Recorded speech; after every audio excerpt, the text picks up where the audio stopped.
Bethlehem no asan kam tet pa asu Di suma jaki patenung tu siang Dawit yam di panong sang ram chư Alang the pakide suwale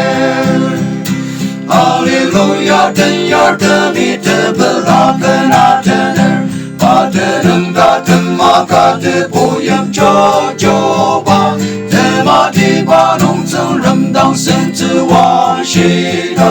Ali ma dang i o la me dang o zhen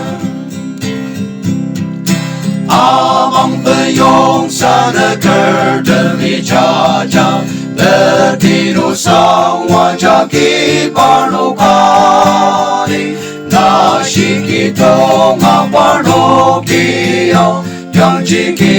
de ta no dang ke la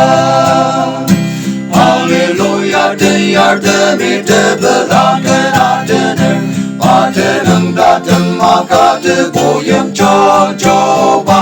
Tema di panong sang ram dang sen zi wang shi da Ale ma dang i o la me dang o zhen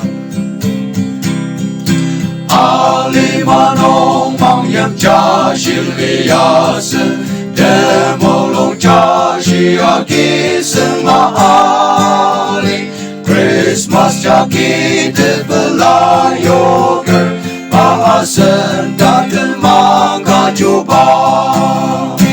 Hallelujah den yardımı te belaken atener Patenung datem makate boyam jojoba Tema di panong sang ram dang sen zi wang shi da